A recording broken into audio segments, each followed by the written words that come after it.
Good evening, everybody. I just got a real quick tip, modeling tip for those of you modelers who are attempting or planning on building the 125th AMT Freightliner Cabover kit. This is it. What a neat kit. Something about that big giant box up front. It just screams 1970s and it's gorgeous. Look at the size of that sucker. But I had this problem, and I noticed a couple people brought it up on YouTube, and the fix is easy. It's a piece of cake. You guys are gonna actually laugh. By the way, those are the rivets. I replaced all the side rivets. I made a lot of homemade rivets on the side and on the front here, but these are Archer rivets. If I can find a better source for rivets or another source for rivets, I'll post a quickie video on that too and pass it along to you guys. They're great kits. Despite that seam issue, they're fantastic kits. Take the challenge on. Take the challenge for yourself, and you're going to build a beautiful Freightliner Cabover kit. Don't let nothing scare you guys away. And here you go. Here's what I'm getting at. In order to get to this point, you're going to glue your two halves together. Pretty much everyone will reinforce the seam gap with styrene strips on the inside. Cardstock, styrene, plastic, metal if you want, like some knuckleheads here do. But and it's going to give you that sturdiness, that solidness, and also so you can work on it and build on it.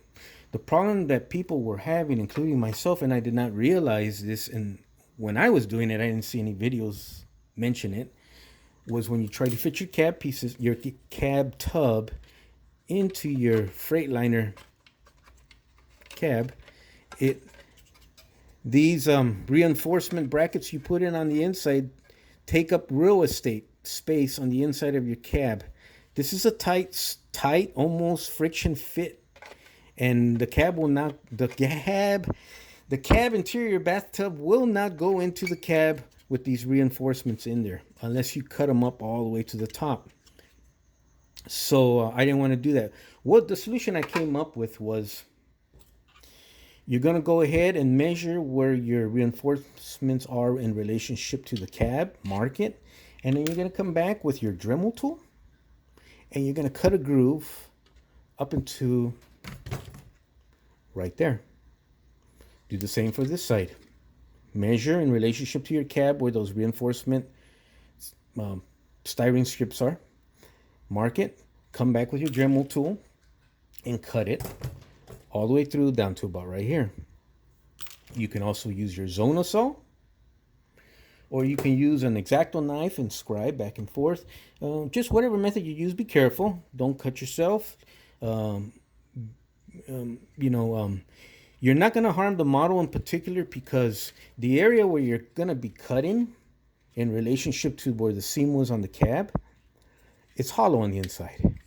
So it's actually a hollow box. It's nothing but air in there all the way through.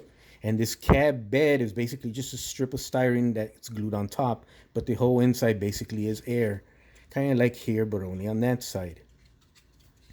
I also cut off the corners. I don't know if that was necessary or not, but I did just for myself. And as a result, I had to cut a groove up here and a groove here. So now, when you put your cab piece in, or you start and you meet resistance, all you got to do is just squeeze from the bottom. See that? It goes in about, that goes in almost about 1/4 of an inch, just shy. Same thing on this side. You pinch it. On this particular part, we're going to have to pinch the front, and you can see this goes in about 1/8 of an inch. Okay. So you're going to put your cab in. Be very careful. Be gentle. Don't force it. You're going to play with it. Eventually, you're going to meet that resistance.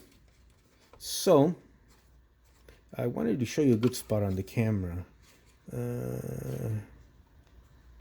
Okay, let's do it here. Okay, I'm already meeting resistance right here because I have a strip that's laying right about here. So right here, what I do is I squeeze my tab, and it just got by. Okay, I'm going to go to the other side. Also, it's meeting resistance right about here. Actually, you can see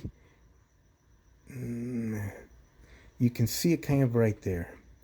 So how we're going to go around that, folks, is we're going to pinch it with our thumb, either on this side or this side. Just play with it, but you'll see the movement. See that?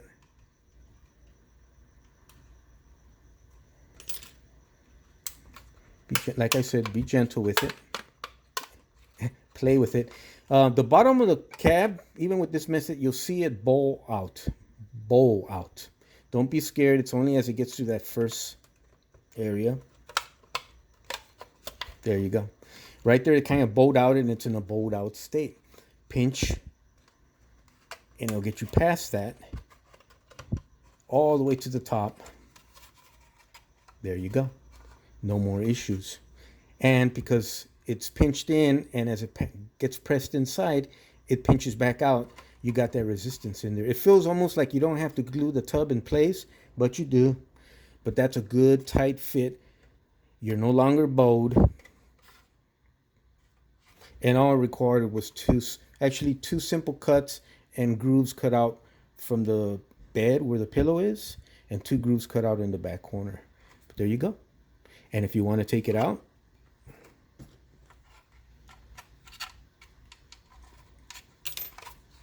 that's not an issue. Well, there you go. Okay, and there's your pinch. I hope this video helps you. You can see it better right there. But this way you kept your reinforcement styrene strips on the inside of the cab, and you get to pop your tub, interior tub, in and out at your leisure multiple times till you finally get it into the final position. Then definitely glue it in place. One more time, I'll let you guys check out that cab. I think I mentioned there's about 3 or 4 different type rivets on here that were not original to the kit. I had the Archer water transfer rivets. These are G-scale, by the way. G-scale. Make sure the packet specifically says G-scale. If it doesn't say G-scale and it has other measurements, trust me, it happened to me. You're going to get real tiny rivets. This size rivets, and the rivet pattern is exactly righteous, dead on righteous to the size and pattern of the AMT Freightliner cab. So remember, it says G scale. If I had watched the video, on the video I'd show you the package, the part number and everything. Here I don't have it handy because we're talking 6 months later. But these kits are worth it. They're worth that little extra patience, and they turn out just fantastically beautiful. Okay, thank you for joining me. I hope these tips can help you. As if you have any more questions or you have problems with that method, feel free to comment. Ask me down below in the comment section. I'll get back to you right away, as fast as I can anyways. Also, check out my description. I'll include the Archer dry transfer rivet part number of the little set. And feel free to comment down below, critique. It's all good. But if you have any questions or you come in any problems, actually with anything with your Freightliner kit, especially you new guys, you new kids, feel free to ask me at any time.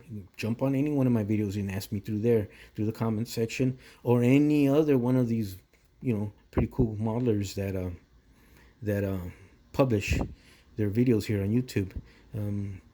Don't be afraid to ask questions. You're going to be surprised at the advice and the patience people are going to share in response back to you, so you can make your modelers even better and in the process become a better modeler yourself. All right, everybody, have a great week. I love you guys. Take care. I'm going to get back to her. I have a surprise. I have 2 cool projects coming up I'm going to share with you guys. They're custom. They're 1/25th scale. AMT, and I think Revell is the other one. But what I'm going to do with them is going to be real interesting. Follow those when they pop up. They're going to be quick, but I'll show you what I'm going to do, and I think you guys are going to be pretty surprised, pretty pleasantly surprised. You guys take care, everybody. God bless.